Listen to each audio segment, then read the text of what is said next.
Hello, YouTube. It's that time of the week where I talk about your YouTube comments. That's right, the comments that you leave on my YouTube videos. We're gonna go over some of them today. I like a lot of these ones. They're really cool. So let's just dive right into it. And don't forget that if you want to be in this video, just leave a comment and you might get in there. We're starting with Angel Calero 5416. Yo, Mar, I'm surprised you didn't make another video involving the cheating scandal that occurred over the weekend. I'm pretty sure you're aware of it. What changed? I feel like people should still be aware to be careful when playing online. You see, um, that cheating scandal happened to happen during Gen Con, and by the time I got back from Gen Con, I was knee deep in the shit. Like this week has been big catch up week for me. I've been insanely busy, which explains why I had a little bit less video presence last week. I was just playing catch up. It was crazy. So I didn't have time to make a video about that. But let's make a little mini video right now for those who don't know. So there was an individual. Actually, there's two cheating scandals. We'll go over both. The first one is one I actually covered on stream. The Shine Greymon player who cheated. And the person that did it uploaded another video of like 500 times in the same match. The guy was cheating. And he was caught, to my understanding, and DQ'd and whatever. Okay. Basically, just within camera range, you could see the guy playing with cards outside the table, and there were sounds and everything, and very slight stuff, very unnoticeable stuff, but noticed nonetheless, and that's how it uncovered. Now, what I find interesting about this particular cheater is there are people on the internet kind of defending him. People saying, no, there's no way this guy could have cheated. There's no way this guy could, like, it's impossible. This guy is so nice. He helped build our community. Like, there's no way. Y'all are crazy. There were a lot of people, not a lot, like 10 people or so that commented about that, which usually you don't see. Usually there are like zero people on the side of someone like this. But the fact there were so many and a whole Facebook post about it makes it really interesting. Um, and to that, I have a really good analogy for you. You know, you might be best. There have been people throughout history that have been best friends with murderers before they, get caught for murder, right? People that seem to be going by their day to day, no big deal, but have murdering as a side hustle. And obviously, those people have friends, right? Best friends. And those people, those best friends, might get caught with egg in their face after their murderer best friend has been caught. It happens. It happens for murders. Happens for other crimes. It can also happen for cheating. So I'm not surprised that people would defend a cheater on the sense that this guy seems really chill. But unfortunately, it is what it is at the end of the day, and that's fine. And then there was the One Piece cheating situation from Gen Con Online. John Nguyen, I believe, was caught cheating on webcam. And I was reading on Twitter how apparently people were making like threats against his, you know, himself and whatever. I know because it was on Ying's Twitter, and then it kind of blew up from there. But yeah, this was DQ'd for cheating, got caught cheating, but apparently people were like threatening him or whatever. And I gotta be real, that's not like the coolest thing in the world.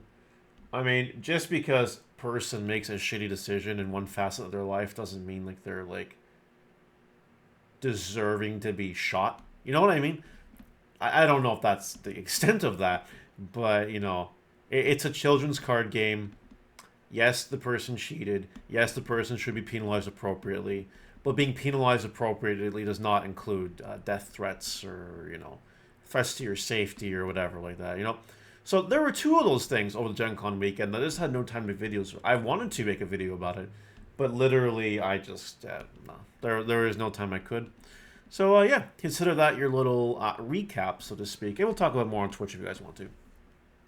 Usually we talk about this stuff more on Twitch. So if you want like the inside scoop of my thoughts and opinions on certain things and stuff like this, you definitely want to check me out on Twitch. There's a link in the description, of course. All right, Dakota Wolf. I'm interested in seeing where the alternative art World Night prices settle at. I feel like there's just not very many people opening it and keeping the singles supply kind of limited. I can guarantee you that this set was thoroughly opened. I can promise you the set was insanely opened. I have friends that also own stores that do like single box breaks, whatever, in the States, and they message me, and then like, and I message them, and they say, I opened more of this set than anything in recent history, in terms of Digimon. A lot of people tell me similar things, and how they're other people in chat will tell me, oh, their store opens so much or whatever. No, I don't know if that's true. I feel like people open it up. Now, I do believe there is like a part of the market keeping it sealed because, have you looked at the box? It's an Omnimon box. Have you guys seen BT5, BT1 boxes? Kind of up there in price. So I understand that people will be keeping things more sealed, but I also know that there's an absolute fuck ton of this product being opened. So yeah, I think they'll settle pretty low once they're phased out of the meta. But not too low, because some of them are like collectible cards. Like Magnamon, Omnimon, Gallantmon. Cards like those, Alphamon. It'll be fine. Next, Captain Gamer 29. For what's worth, Rising Winds isn't going to really add anything to the meta. Will basically be BT13 format to BT14. And someone responded saying Gammon, Jellymon are viable. See, opinions like this is one of those opinions where, like, there's nothing here. There's nothing substantive to go on. Why do you think it's not adding anything? Do you think the Gammon or Jellymon stuff is garbage? If so, say so. But I'd be willing to bet that either or of those archetypes will top regionals.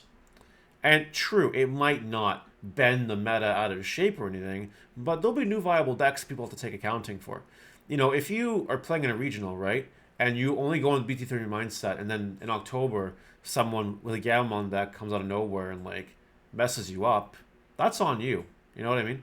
If you're prepared for the decks, no big deal. It's another meta deck. It's fine. But, like, to say that it's not going to do anything in the meta is technically incorrect. I would be surprised if neither of these decks top any events. That's my opinion on that. Did you watch CCG 7625? I missed playing 2 regionals, not really the point, but I would hope they do something like January Store Tournament qualifiers. Okay, that's a very respectable point, honestly speaking, right? You want more tournaments because you get more chances. And, like, not for that reason in particular, but I do agree there should be more tournaments. I've misplayed in tournaments. I have. It's cost me Ultimate Cup wins. One time. And that kind of sucks. It is kind of what it is. But yeah, I understand wanting to play more tournaments just so you have more chances to win. But really, the whole point is that you should be good enough to not be misplaying if at top level, blah, blah, blah, whatever. Okay. Next. All W93322. Yours and other content creator tournaments are more important than ever. Hopefully the scene can develop more on its own. I agree with this. I think that the more tournaments that are held, the more chances people have to play online, it'll keep the game circulating for sure. We do not want a BSS situation, which I'll actually talk about later. But yeah, hopefully these tournaments keep happening and all that fun stuff. Weston Kramer 8800. I've been hard on your content in the past, perhaps to an unfair extent, probably true. But you're hitting it out of the park as a recent, and as a competitive player, I find myself agreeing with your point of view more and more. We are hungry for more events and large, grindy, best-of-3 tournaments and prize support. Not this weak schedule they have right now. I'm with you, buddy. I'm glad you like my content now, because we are on the same page. Where are weak tournaments? Best-of-1 regionals? Get the fuck out of here. You know what I mean? It's just not good. You had to close a venue hall early. Fuck, whatever, we need more tournaments. We really, really do. Though I will give credit to where credit's due. October has an IRL regionals, and November has an IRL regionals. They give one IRL event a month. That's fine. I'll settle for one a month. Not this, sometimes we don't. The fact that there's no IRL Ultimate Cups this year is kind of cringe, in my opinion, and hopefully they fix that too. Panzer. Bandai needs to really evaluate how they want to grow their games, if they even want to. BSS was supposed to be their dedicated competitive game, and they put a huge prize pool carrot on the stick, but they got even less support than Digimon to drum up interest. I think they don't understand that the big 3 card games grew by having a community for small events always available, not just chasing big events sparingly. This is a very interesting point. And I've had this conversation with people before about BSS. Just because you have Taylor Swift in an advertisement, or whoever the celebrity was, doesn't mean that it's going to grow the game. Taylor Swift is not get to play BSS. You know what I mean? You know what I mean, right? Sure, that might have been a nice pump of adrenaline with the Taylor Swift advertisement thing for sure. But like, I and many others thought it was kind of like a meme. You know what I mean? Why would Taylor Swift advertise BSS? How much are they paying Taylor Swift to advertise BSS? And it all seems kind of, not there, right? You have your one-shot Taylor Swift thing, or you can have like content creators who are in the card game space regularly do things. I find it super interesting that there are no real big content creators promoting the game. There just aren't. I can't think of a BSS content creator. I'm pretty sure Primitive has swapped to Pokemon VGC. I think. I could be wrong. If you still play BSS, let me know. But I'm pretty sure that that's been his direction as of lately, because BSS just got dumped on. And you have people, that aren't really doing anything for the game. I can't think of anything breathing life into BSS right now. I can't think of a single fucking thing. And I think that if BSS wants to survive, they have to do something. Pay some people to make some content, hold some tournaments, you know what I mean? Like, I'd be willing to bet money if I made BSS content, more people would play BSS. I say that because since I've made Digimon content creator, I cannot count the amount of people I've gotten into the game, even casually. Like, if it's been like a few people a week since I've been making content creation, and those are lowball numbers, by the way, because when the game was first starting, every day was a few people a day at least. You know, there would be interest in BSS. So I think Bandai needs to restructure and reevaluate how they do things. I think that they need to give people what they want. I think they need to have more tournaments. I think that they need to have content creators make content on the game because it's being overshadowed by One Piece and Digimon. And even Dragon Ball's rebooting and having an online client. Like, BSS is going to be the bottom of the barrel really soon. Now, on to Digimon in relation to this content. Digimon, I'm not going to say is headed for the toilet. I'm not going to say Digimon is dying. But compared to One Piece, it's definitely getting second fiddle here. Maybe if DBS even blows up because of the online client and the reboot, maybe Digimon will be playing third fiddle, which is really interesting. I don't think it'll go down to third fiddle. I think DBS is kind of... the ship has sailed. But Bandai does really need to evaluate. They really, really do. Like, BSS. Is BSS dying? Is definitely the meme. Digimon is not dying, but they need to give Digimon the love they're giving One Piece. And they have the ability to do that. They could do serial Omnimons. You know what I mean? They could literally copy-paste the prize structure from One Piece to Digimon, and everyone would be happy again. They don't. And I don't know why. Alright. Kelvin Trading. Digimon needs more IRL events. If they don't, the game will not survive. I completely agree with this. They do need more IRL events. DigiDread. Want to add on the Alphamon Just One sauce. As I did test, ran with it. He's not wrong in the slightest. Additional checks, all that good stuff. They'll think running another Genkomon X more beneficial in long run with the current meta being shine-oriented in others. Though, if your combo both Genku X and Alphamon together in a QX combo, sheesh! Think as long as Royal Knight gets printed with Digivolving Jesmon, it'll always be buffed. I agree. I like this analysis a lot. Godspeed, buddy. Iced Out 15. I appreciate that they have both Gen Con in-person online. I got my first top 8 with Machinedramon Online Ultimate Cup. Interesting. I would not have been able to play if it was only in person. I'm very interested by this comment because people, including myself, thought that Machinedramon in Ultimate Cup format was less viable. And here someone has proven them wrong. Now, I can also say that these online events did not cap out. And a lot of good players were at Gen Con.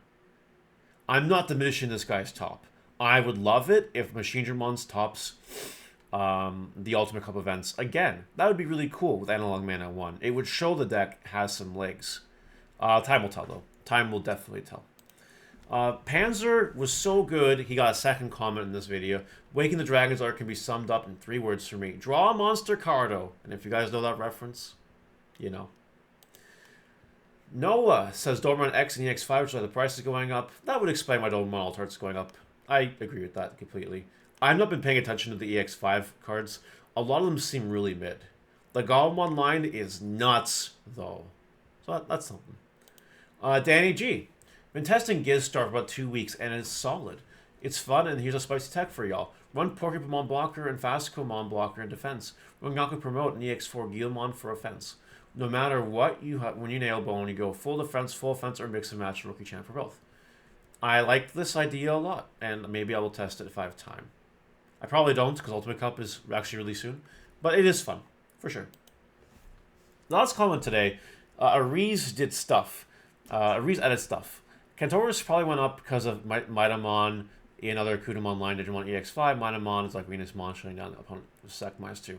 I do think that could have impacted it, but Card Protagonist winning a match on his channel with Kantorismon, that has caused things to explode before.